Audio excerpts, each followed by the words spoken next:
depressed, frustrated, sad, confused. You want answer. Let's talk. Give me a message sa page ko sa Philippine Dating Coach and you can have one-on-one coaching with Coach Baze, your dating coach. Just please subscribe to my channel and hit the bell button. Alright, so yeah, thank you sa patuloy na pagsubaybay sa Philippine Dating Coach. I always appreciate you. And for all of you guys who want na magpa-schedule and if you want, especially if you are asking kung may chance pa ba o wala na. That's the only specific thing. Kung yun ang pinakatanong nyo, kung may chance pa ba na magbalikan kami ng ex ko o wala na kaming chance, this is the right time to ask me. Kasi ako, alam ko kung ilang percent at alam ko kung may chance pa ba ang relasyon o wala na. Anyways, just diretso lang kayo sa page ko sa Philippine Dating Coach at doon ko na kayo mabibigyan ng advice regarding doon. Pero diretso muna tayo sa topic natin today. Kung hindi ka na niya mahal, mapo-fall in love siya sa iyo. Mapo-fall in love sa iyo ang ex mo. Gawin mo lamang ito. Simpleng technique na kailangan mong gawin. Actually, hindi naman ito technique eh. Ang tinatawag ko dito is behavioral changes. Behavioral changes ay parang climate changes. Of course, hindi sa lahat ng panahon tag-ulan at hindi sa lahat ng panahon tag-araw. Hindi sa lahat ng panahon tag-lamig at hindi rin sa lahat ng panahon ay tag-init.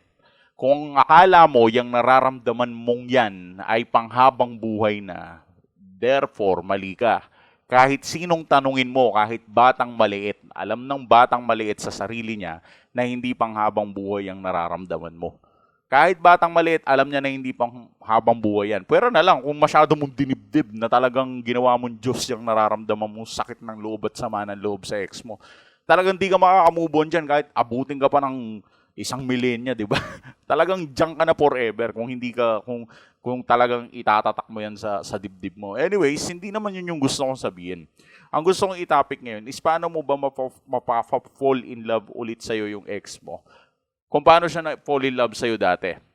Gaya nga ng sinabi ko, it is just something like behavioral changes. Pero yung changes ng behavior na to, hindi naman to yung mag-upgrade ka ng behavior. Pwede, in a sense. Pero hindi yun yung pinaka-point ko na kailangan mong i-upgrade yung behavior mo. I think ang pinaka-tinutukoy ko lang is just to switch back dun sa original version mo bago naging kayo. Marami ako narinig dito ng mga kalalakihan tapos may mga girlfriend sila. Dati coach, mahal na mahal ako ng girlfriend ko. Dati hindi naman nananalo sa akin yung girlfriend ko kahit anong gawin niya. Kahit kahit simpleng salita ko lang, sumusunod siya dati. Dati coach, kahit kasalanan ko pa yung away namin, siya pa rin yung magsusorry, ganun niya ako kamahal. Pero coach, biglang nagbago yung lahat. After ilang years, bigla siya nawala sa side ko, bigla siya nawala sa tabi ko. Parang ayaw na niya sa akin. Tapos ngayon, sinusuyo ko siya, minamahal ko siya, binabago ko na yung sarili ko. Talagang kapag nag-aaway kami, kahit hindi ko na kasalanan, coach, ako na nagsusorry. Kung paano yung ginagawa ko dati sa kanya, gano'n naman yung ginagawa niya sa akin ngayon. And for that reason, ladies and gentlemen, nawalan ka na ng amor sa ex mo, and that is why she or he allowed you to disrespect. Alam mo yun? Parang inaalaw ka na niya ngayon na ma-disrespect ka. Maramdaman mo yung disrespect. And for that reason, bakit niya naaalaw yun? Kasi nag-gain niya yung power. Nakuha niya yung power sa sarili niya. At dahil nga sa breakup na nangyari sa'yo, talagang nawala ka sa wisyo, nagkaroon ka ng mga changes ng behavior. Yung dating bad boy na dating mo, biglang naging mabuting tao. Kasi nga, pag kasi ginagawa mo yung mga ganun changes, parang pinapakita mo lang sa ex mo na mahal mo pa talaga siya eh.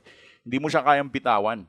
At dahil hindi mo siya kayang bitawan, gagawin lahat ng ex mo, magpapakabaliw yung ex mo para lang, parang balikan ka, di ba? Dahil ganun eh, ganun yung nagiging changes eh. Pag di mo kayang bitawan yung tao, talaga magpapakabaliw ka sa kanya, tapos para lang mabalik mo siya. Alam mo yun? At ang dami mong i-give up. At dumarating sa time na yung mismong sarili mo, gini-give up mo na. Yun. Yun yung sinasabi ko sa client ko eh. Mga clients ko nasabi nila, dati po bad boy ako, ngayon di na. Naging mabuting tao na ako sa ex ko. Same din sa mga babae to hindi lang sa lalaki applied to.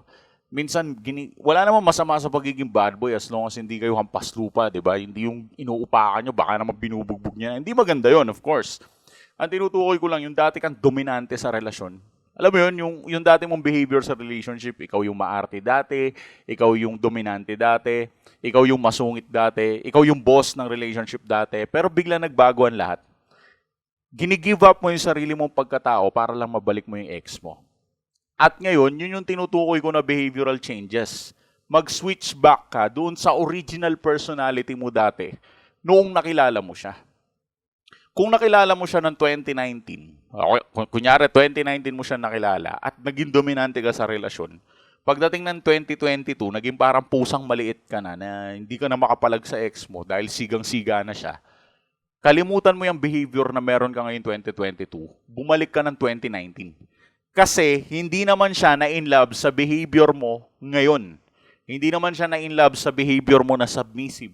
Hindi naman siya na in love sa behavior mo na para kang pusang walang matirhan, na naghahanap ka ng pagmamahal, na nagpapaampon ka sa kanya, nagpapadomesticate ka.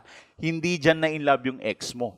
Na in love yung ex mo back then, nung panahong 2019 pa. Nung medyo siga ka pa, nung buo pa yung mundo mo, no, nawala siya, na kumpleto ka sa sarili mo, na sobrang independent mo pa. Kasi dati, buong-buo ka kahit walang siya. Ngayon, kulang-kulang ka na. And right now, all I can advise is to go back dun sa dati mong original state. Kung sino ka talaga dati. Kailangan mong mag-behavioral changes ng paatras na medyo pa-upgrade din at the same time. Siguro naman, kung babalik ka sa personality mo dati, pagdating sa relationship, pagdating sa rapport mo, pagdating sa pakikisama mo sa kanya, yun lang ang kailangan mong gawin. And the tendency, maaamoy niya ulit yung aroma ng charisma na meron ka noon. And that would be it. Mapafall in love ulit ang ex mo if you will do that. Okay? Thanks for watching.